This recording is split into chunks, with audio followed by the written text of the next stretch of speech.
En el capítulo anterior... Ay, ¿puedo renunciar a este programa? No. Güey, me cayeron los años muy feos.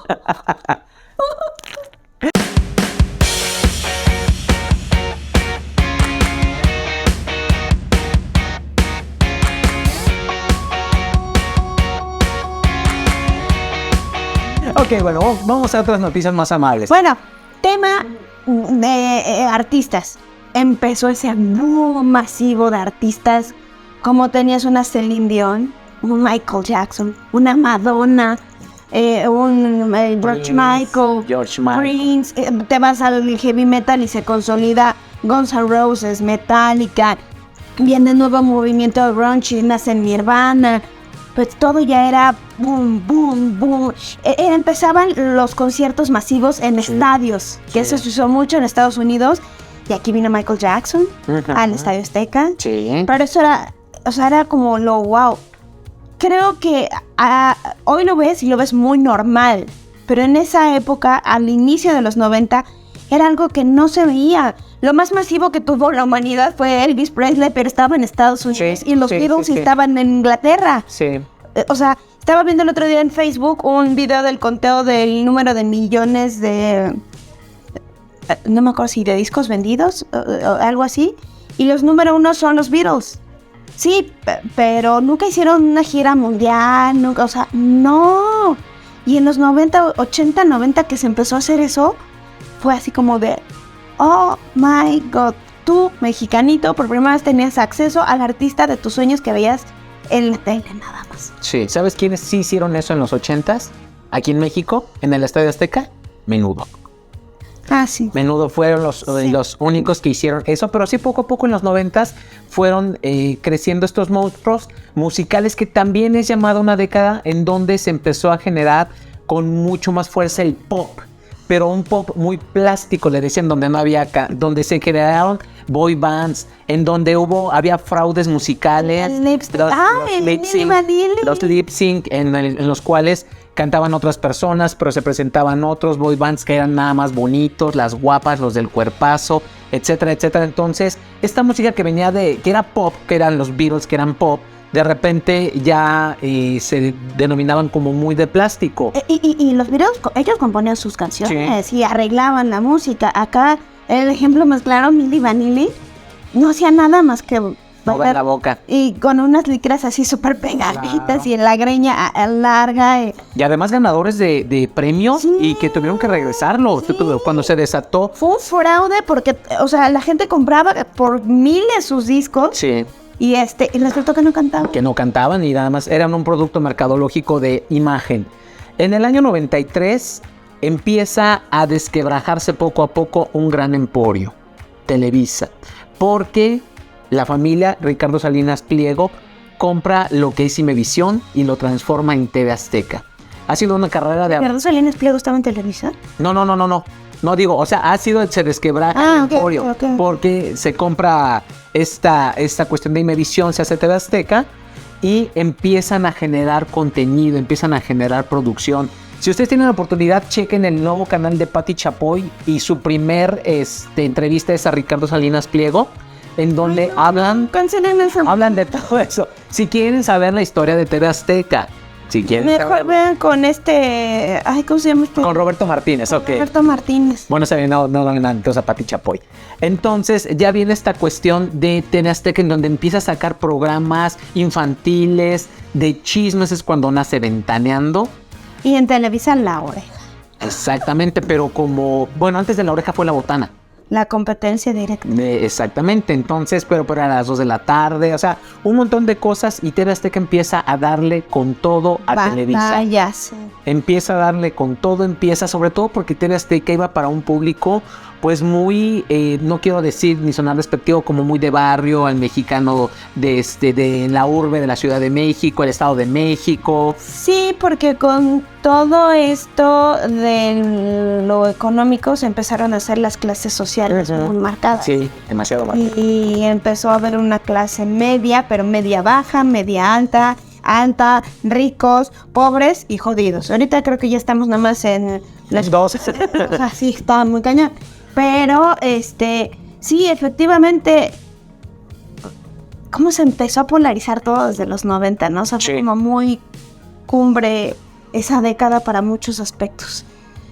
Y hoy, pues ve cómo estamos. La tecnología dio un salto impresionante. 1998, el boom de los celulares. Sí. 1990. Había celulares desde el 92. O sea, unos ladrillos, unos tabiques horrendos. En 1985, Jacobo Zabludowski narró desde su vehículo con su tabique celular el terremoto, como iba encontrando Avenida Chapultepec, de su casa al trabajo, el terremoto. Pero era gente con mucho dinero, nada más los que podían tener esos lujos. Ajá. Ese sí era un privilegio.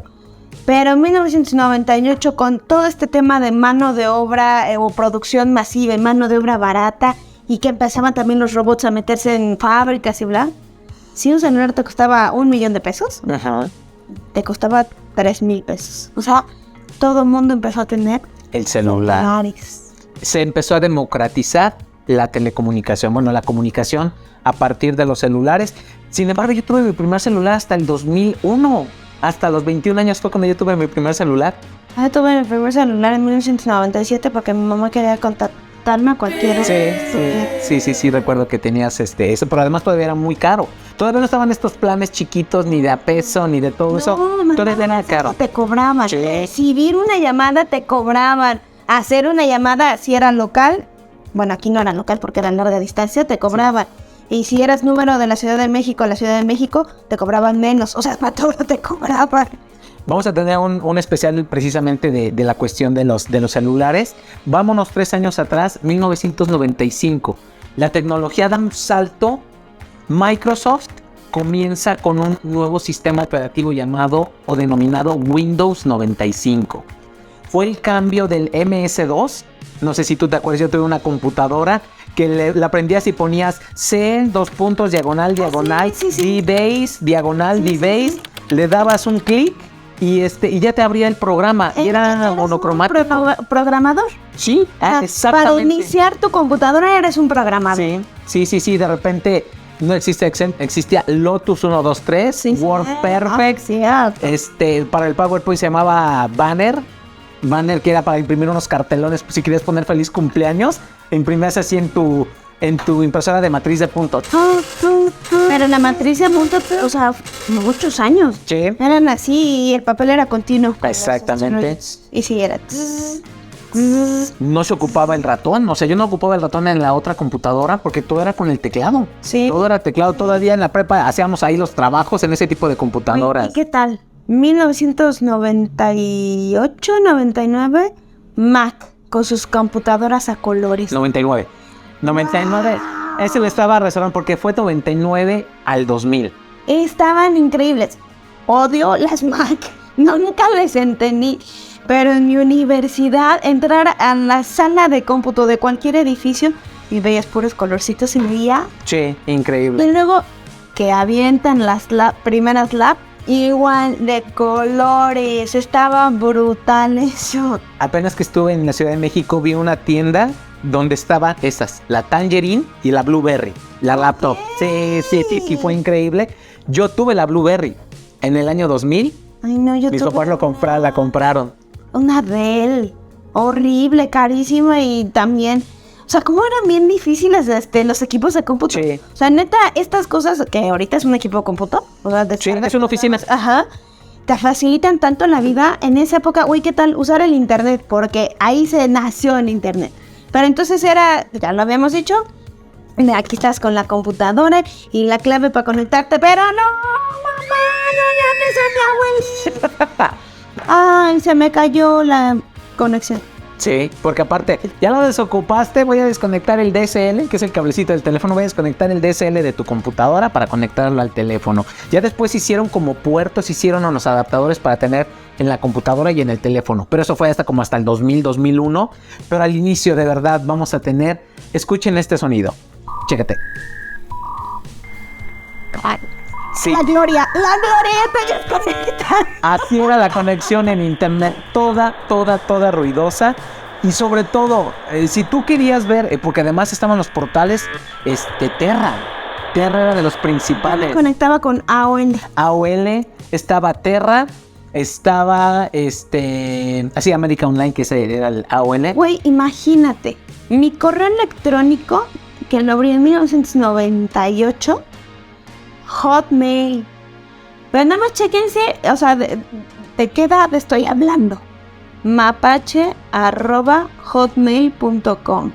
Contraseña, Pati. O sea, eso era todo, güey. Yo todavía tienes ese correo de Hotmail. Ah, ya. Yo ya todavía lo tengo el mío. Mi carojes @hotmail. Ya. Nada más que ahora pues ya migró a MSN. MSN o también está como Outlook. Que era esta ya. compañía. Fue, pero nada más Mapache, o sea, 12 letras con el arroba, nada, y 4 dígitos la contraseña. Ultra seguridad. Y ahora tiene que poner una mayúscula y tiene que poner números y tiene que poner un símbolo y menos de 16 y más de 24. Casi cambiarla, se recomienda cambiarla casi cada 3 o 4 meses. Y ponle la pupila y ponle la huella y... Sí, esta cuestión de la ciberseguridad está bien cañona. Y fue esta cuestión también en los 90. Híjole, no me quiero meter toda, pero fue como que los inicios de la mensajería instantánea. MSN. El Messenger. MSN fue increíble. Cómo te podías comunicar. Y si no me hacías caso, te mandamos un video para que me hicieras caso. Creo que para nosotros, los jóvenes que lo vivimos, fue como de... Bueno, yo que me fui a vivir a Puebla, y así de... ¡Ay, yo tengo cerquita aquí, ¿sabes? O sea, ya no es como... Se acortó distancia. Sí se sentía, señores, sí se sentía que tuviera cerquita esa... Y era puro mensaje. Pero espérame, antes del internet... porque el internet ya tenías internet y ya te resolvían la vida para los trabajos. O sea, y aparte también ya empezaba a haber páginas así donde te metías y había trabajos subiendo otras escuelas y el copy-paste se aplicó, siento decirlo, espero que... Empezaba con los que apenas lo estaban descubriendo. Pero que el antecesor del Wikipedia, que eran estos discos, la enciclopedia en carta, era lo mejor. O sea, me acuerdo que mi mamá estaba rayadísima cuando ya dejé de usar, así de, ay, ¿cómo dejas de usar mi enciclopedia que compré en 1974 a través de Reader's Digest? Esa madre que nunca les sabía pronunciar. Y el Encarta te contestaba todo en una cosita así. A mí no me podía contestar porque tenía Mac y no era compatible. ¿Es eso? Eso fue un problema. Mira, mi hermano me odió cuando compraron la Mac, pero así me dijo, te odio. Sí, tú no estabas por diseño. Y yo se la vendí que no, mira, ¿qué vamos a hacer? Y él estaba encantado porque en ese entonces tenía el disco de Otro Rollo, que vamos a platicar de lo que fue Otro Rollo. Lo metía y veía videos y todo eso. Mira qué padre, porque él aprendí todo. Cuando fue a la escuela y quiso utilizar, porque él es administrador, El quiso disquete. Uno el disquete y el otro los programas especiales para administración, los programas contables y todo eso. Me decía, te odio, no me sirve para nada tu computadora y me tengo que ir a trabajar a la escuela porque no me sirve. Sí, fue muy fuerte. Ya es que antes no era como que ahora una tableta, el teléfono.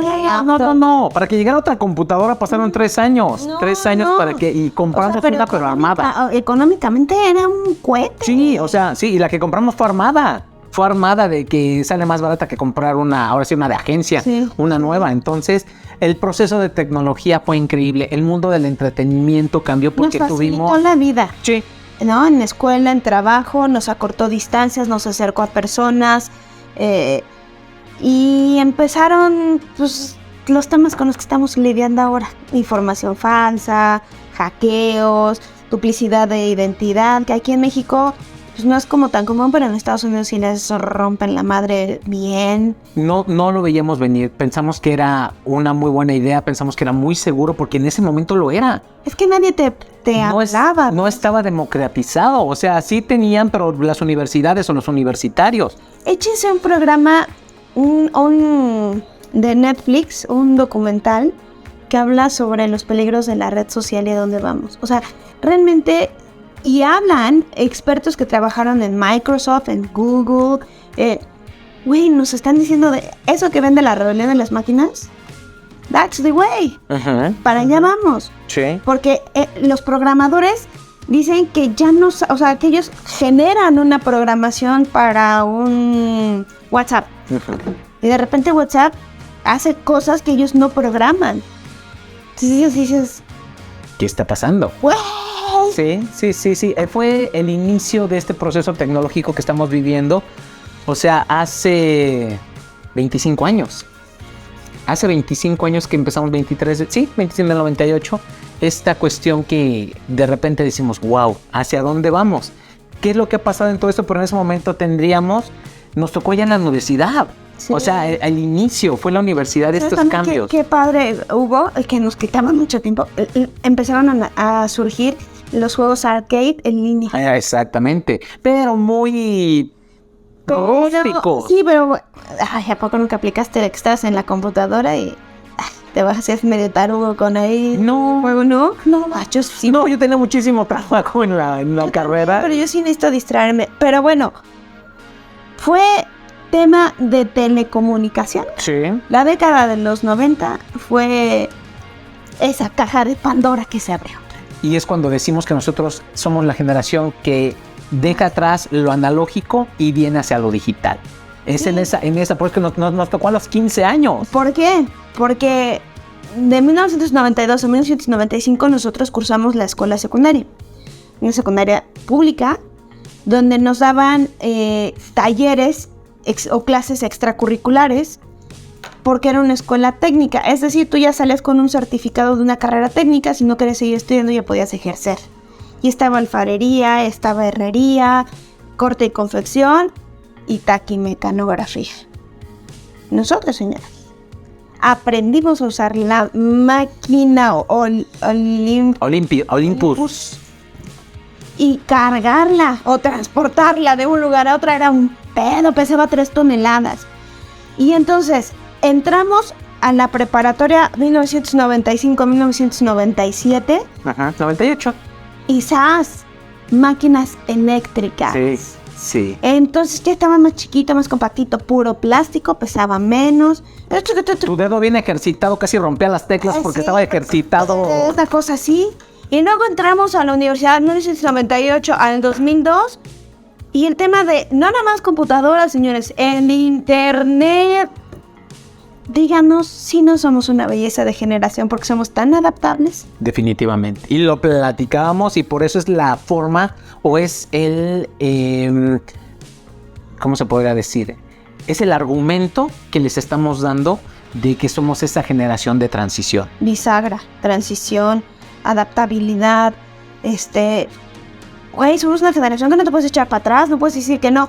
No estoy diciendo que no hubo otras generaciones, pero hubo otro contexto histórico, otro contexto mundial. O sea, realmente lo que nosotros transitamos, las generaciones atrás, se les complica muchísimo. O sea, nacidos del 77 para atrás, ya se les complica el tema del teléfono, de programarlo. Yo tuve... Ay, no quiero meter en problemas a nadie. Un amigo. Unos mensajes en su celular. Oye, por favor, ayúdame a ver si estos mensajes sí los pueden revisar, si ya los borré. O sea, no sabía, no tenía esa certeza, güey. En el 77. Sí. Entonces, nosotros nos adaptamos. Y a lo mejor a nuestros hijos dicen, ay, qué hueva, tú no le sabes. Mi rey, lidia con los de atrás. No conciben el mundo sin internet. O sea, no les cabe en la cabeza que nosotros vivíamos sin internet, que hacemos tareas sin internet, que hacemos investigación, que visitábamos unas cosas que se llamaban bibliotecas. Mi hija acaba de ir a la biblioteca, 4º de primaria, y me dijo, ay, ¿te tardas tanto? Aquí nada más la pachurra y ya sale todo. Sí. En el ámbito del entretenimiento hubo muchísimas cosas que también explotaron al haber mayor demanda. Fue como una generación donde los jóvenes, bueno, igual que los 80s, pero como que se volvían más frescos, más fresas, o vamos a utilizar ahora los temas, los conceptos que se utilizaban, que ahora es muy fresa. Sí. En donde la televisión poco a poco se fue abriendo y había un programa en el cual ya podías decir, güey. O sea, eso fue impresionante, que como en televisión abierta, en un programa a las 9 de la noche los martes, y alguien decía, Ingesu. güey, hijo de su Pink Floyd. O sea, Adal Ramones con su equipo de trabajo, que ahí viene mi querido Jordi Rosado, abrieron mucho. Tenemos la mira. Hicieron mucho por estos jóvenes y presentaban temas tabú, que la pecera del amor, que la señorita teibolera, que, o sea, muchísimas cosas bastante interesantes en este tipo de programas, y poco a poco se fue abriendo. Las series que llegaron de Estados Unidos gracias al Tratado de Libre Comercio, era más fácil que Televisa comprara series para adolescentes. Yo tenía 15 años y a mí no me interesaba Melrose Place ni Beverly Hills 90210. A ella sí le interesaba. ¡Qué guapos estaba! Esos temas yo decía, ¿por qué ven eso? Yo todavía estaba en Ciencia Loca, en Salvados por la Campana. El mundo de Beckman. El mundo de Beckman, o sea, era increíble, pero sí esta cuestión de tantos canales, tanta programación. Tanta información. Sí. Y otra vez, porque soy muy, recalco mucho ese tema, porque a finales de los 90, yo en la carrera que estudié, leí mucho, y hay un escritor americano, Noam Chomsky, que habla mucho del cuarto poder, o el poder de las comunicaciones y de los medios de comunicación, cómo te venden la información, cómo te la manejan. Si les da hueva leer Noam Chomsky, porque sí está un poquito así como tedioso. Hay una película mexicana que ya vamos a platicar de ella, que es justo eso, un periodista que quiere investigar al cuerpo policíaco de la Ciudad de México sobre algunos temas, no sé qué, y le dan por un acontecimiento como en especial, y le dan una vuelta a esto que dices, no manches. Sí, señores, así se manejaba, así se sigue manejando. Ahorita ya el internet te presta que se dé como más apertura para otro tipo de información, otro tipo de programas. Sí. Pero en esa época veníamos un tema muy controlado en los 80, y en los 90 empezaba como a abrirse. Ok, te lo vamos a dar, pero nosotros te decimos cómo, cuándo, por qué, hasta dónde, quién, a quién sí, quién no. A quién le tienes que creer, a quién no. De hecho, antes había una certeza, una confiabilidad en las personas que te emitían los mensajes. Ahorita con el internet cualquiera, yo puedo subir cualquier cosa, asegurar o aseverar que es verdad, y esto se está causando muchísimo más ansiedad. De hecho, a partir del 2012 para acá se acuñó un término llamado infoxicación. Hay demasiada información que empieza a generarte problemas y desórdenes emocionales y mentales. Es como la nueva enfermedad del siglo, bueno, de esta década, que viene aunada a la cantidad de información que puedes tú observar en las redes sociales. Maldita ansiedad. Pero bueno, antes de acabar, porque ya nos extendimos muchísimo. Sí, pero pues por eso ya lo dividimos en los 2 episodios. Oye, hubo otro acontecimiento antes de que cierres. 1999, el asesinato de Paco Stanley. Fue un acontecimiento muy, muy feo. Yo iba a la escuela en la tarde, y yo en el traslado llego, y mi amiga Blanche, que le mando besos, estaba casi llorando diciendo, mataron a Paco, Mateo, ¿qué Paco? A Paco Stanley, y así no había internet, o sea, tuvimos que ir corriendo a la cafetería a ver las noticias que estaban pasando en ese momento, que lo acababan de asesinar en el charco de las ratas.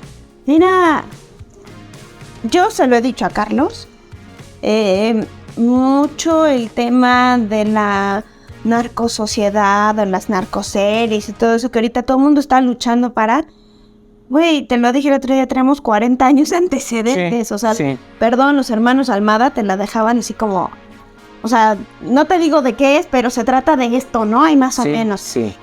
Y los hermanos Almada llenaban los cines en los 70 y en los 80, pero seguía todo siendo como muy cerrado. Muy local. Con la muerte de Paco Stanley se empieza a destapar todo esto. No estoy diciendo que Paco Stanley era narcotraficante o era lavado de dinero. No. Empezaron a salir noticias, rumores, chismes, comentarios, donde todo el mundo buscaba una teoría o una explicación de por qué lo habían matado.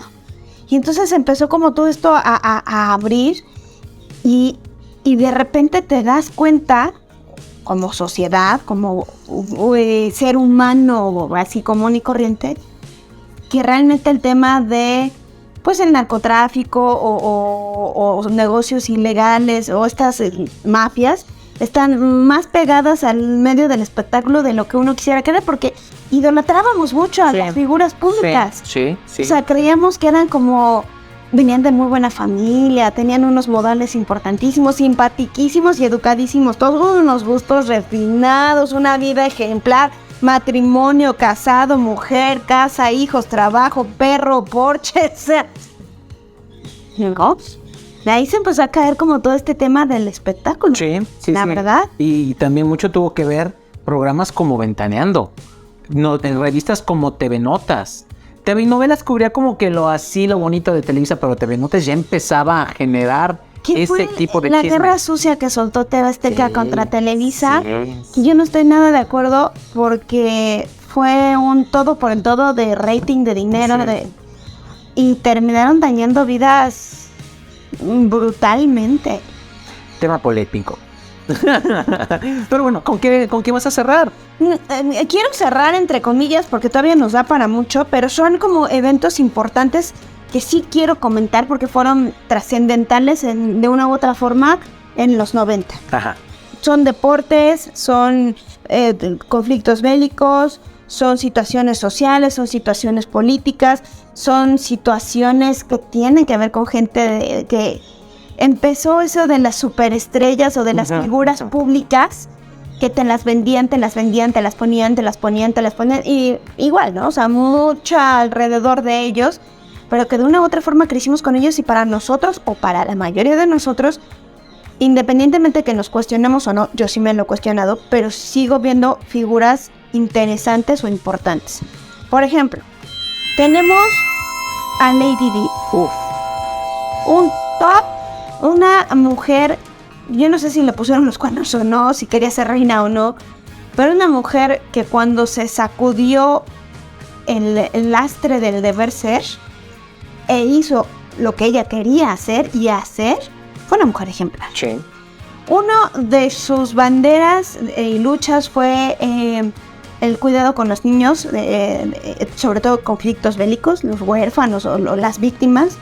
El tema en África de la hambruna, la hambruna, el VIH. Fue la primer mujer pública y de la realeza, que por eso yo creo que incomodó tanto, que se atrevió a abrazar a un hombre cero positivo. No era cero positivo, ya era VIH. Ya, digo, obviamente es cuando tienes VIH eres cero positivo. Okay. Pero ya estaba con el SIDA, o sea, ya estaba muy mal. Mal. ¿Por qué? Porque se seguían teniendo esos tabús y esos miedos de que el VIH... No tocabas y te contagiabas. Y te daba un besito, ya me va a dar VIH. Sí. O sea, estaba cabrón. Y entonces ella dijo, no, pues hay que informarnos, hay que vernos. Son seres humanos que necesitan ayuda y apoyo. Otra de sus banderas fueron las minas, es que no sé si... claro, sí es cierto. Está bien dicha, antipersonales. ¿Qué pasaba? Vietnam fue el más claro ejemplo.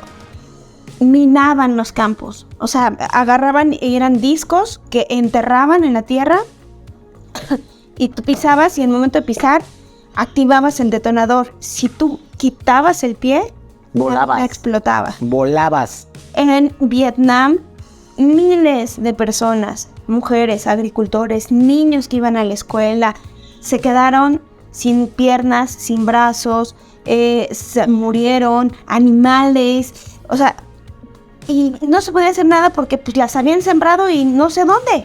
Se acabó la guerra de verdad, pero las bombas seguían ahí y siguieron matando gente muchos años después. Entonces, ella fue mucho el tema de a ver, gobierno, inviértele para que vayas a buscar las minas y no se te muera tu gente. Entonces, eso fue bien importante y en 1997 nos despertamos. No, porque fue en la tarde. No, rey. Yo estaba en casa de Ofelia y mi mamá me despertó así llorando y yo volteé a ver las noticias y Lady Di había muerto porque había sido en la madrugada. Por París. De nosotros, en la noche de París, en la madrugada de nosotros. Muere Lady Di como en un accidente, pero también todo el tema social que se desató con su muerte. O sea, la que ya no era reina, la que ya no la querían, pero resultó más querida que la reina y la reina se tuvo que doblar. O sea, también tema controversial la monarquía. Por supuesto, hasta películas le han hecho, la serie de La Corona está creo que por esa temporada en la 5ª, no la he visto, pero creo que ya está Lady Di madura, pero no sé si en la temporada es cuando muere, bueno, ya la veré. Buenísima. La reina de los corazones. La reina del pueblo. Y junto con ella, otro par, muy controversial para muchas opiniones, pero que también hicieron trabajo en conjunto, el Papa Juan Pablo II y la Madre Teresa de Calcuta. ¿Por qué me refiero al Papa Juan Pablo II si él murió hasta el 2002, me parece, 2003, algo así? Porque en la década de los 90 es cuando más se dedicó a viajar. Por ejemplo, viajó por primera vez a Cuba, un país con una ideología política socialista, donde el socialismo no reconoce la religión, pero le permitieron la entrada.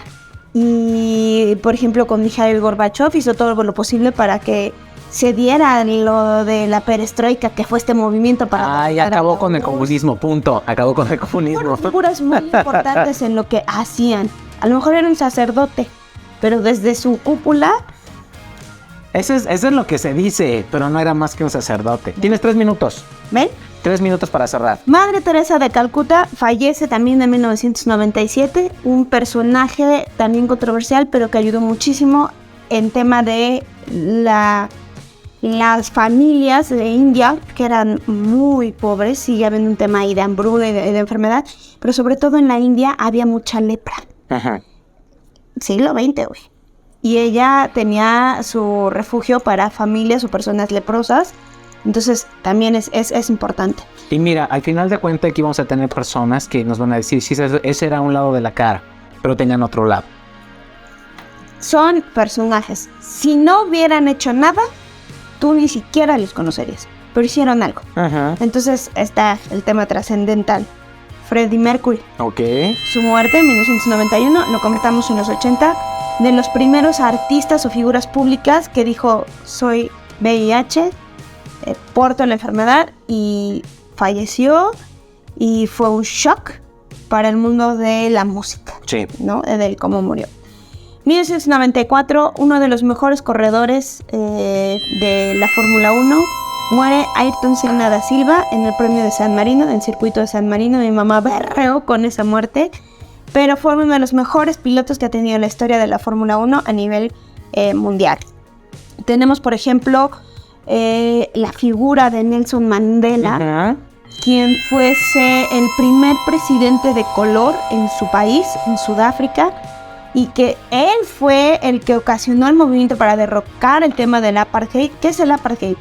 Sudáfrica, país en África con el 80% de su población negra, ningún negro tenía el derecho de acceder a puestos políticos o sociales o económicos de cierto nivel, porque todo era para los blancos.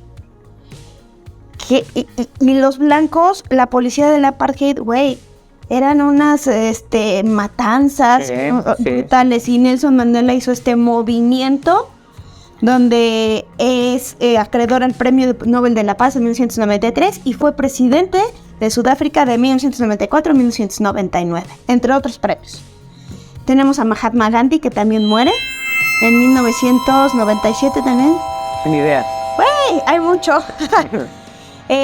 Tenemos también, por ejemplo, espérenme. Bueno, ya les nombré la Guerra de los Balcanes de 1992 al 95 y la de Sarajevo a finales de la década. O sea, con eso cerramos la década.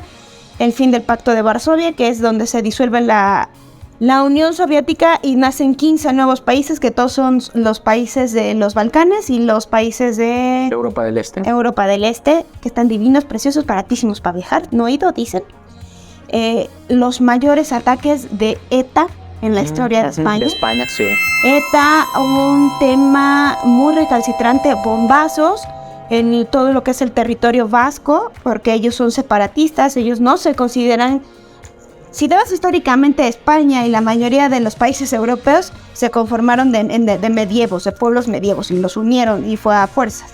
En este tema, el País Vasco, pues la gente desde el lenguaje, ya ves que no habla español, o sea, habla vasco y tiene otras costumbres, nunca se han considerado españoles, pero la organización vasca ETA, que era terroristas, mataron muchísima Sí. gente con bombazos. Viene el golpe de estado en Venezuela por Hugo Chávez.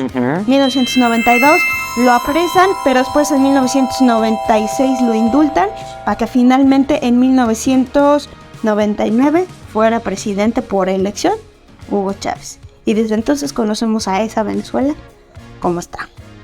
1993 abaten en el tejado de una casa huyendo a Pablo Escobar, el narcotraficante más buscado, más rico y más importante del mundo. Una historia que vale mucho la pena. Yo tuve la oportunidad de conocer a su hijo en una plática y es imponente el saber que estás frente al hijo de ese personaje. de uno de los asesinos más grandes que ha tenido la historia de América Latina, asesino a sangre fría. Y él decía que su papá fue el hombre más rico de su país, pero tan pobre que no podía hacer ni salir a ningún lado. O sea, un cañón. O sea, narcotráfico no deja cosas buenas. Bueno, 1995 nace Toy Story. Con el tema de la tecnología, la primer película hecha por un ordenador. Ya no fue a manita, fue por un ordenador. Esta noticia en 1997 me acuerdo que mi mamá o a esa generación les causó pánico. Porque decían, ya valimos, o sea, están jugando a ser Dios. En 1997 nace la abeja Dolly. Primer ser vivo nacido a partir de la clonación de una célula madura. O sea, ya no se necesitó tener otra ovejita, sino ya metieron en el laboratorio y se hizo Dolly. Y decía que eran genéticamente exactamente igual. O sea, entonces estaba jugando a ser Dios.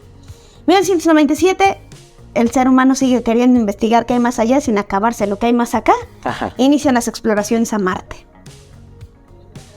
En ese mismo año conocimos dos fenómenos que ahorita nos están dando en todita la madre. El fenómeno del niño y de la niña. Cambios climáticos. Cambios climáticos. Oye, la capa de ozono, que también en esa época fue cuando dijeron ya se hizo más grande la capa de ozono, ya se hablaba de un calentamiento global. Deja de estar exponiéndote al sol porque ya se ha destruido esa capa de protección y ahora ponte mucho bloqueador. Exactamente. Luego tenemos en 1998 la Unión Europea. Sí, la Unión Europea venía desde los 80 con tratados de comercio y eso, pero finalmente nace el 1 de enero de 1999 la Unión Europea con el euro. Unificaron su moneda.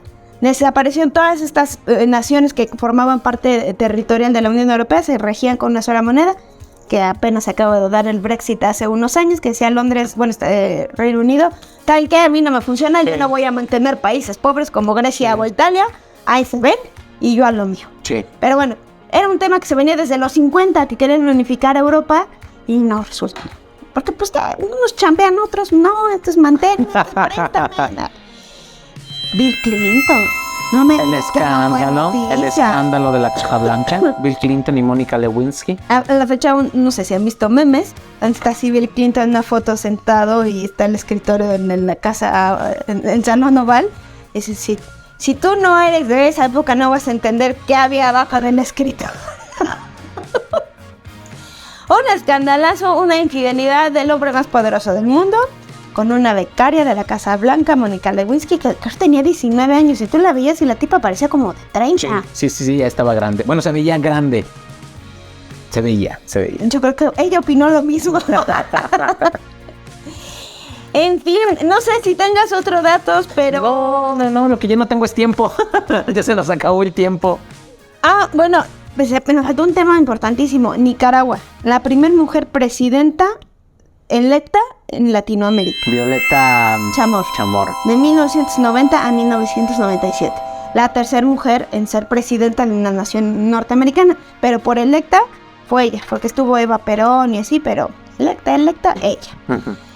En fin, es esto y más. Sí, nos quedamos fue la década de 1990.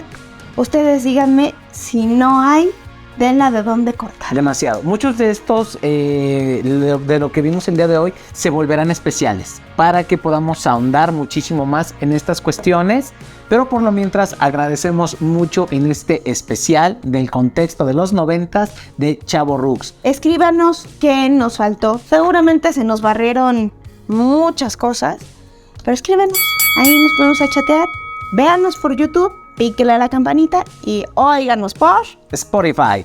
También activen las notificaciones y califiquen este podcast. Mucho su presencia. Nos vemos en el próximo episodio. Marian. Bienvenidos a los 90. Se me enfrió mi café, pero ni modo. Nos vemos, Chavorrucs. Bienvenidos a la colágeno. Bye.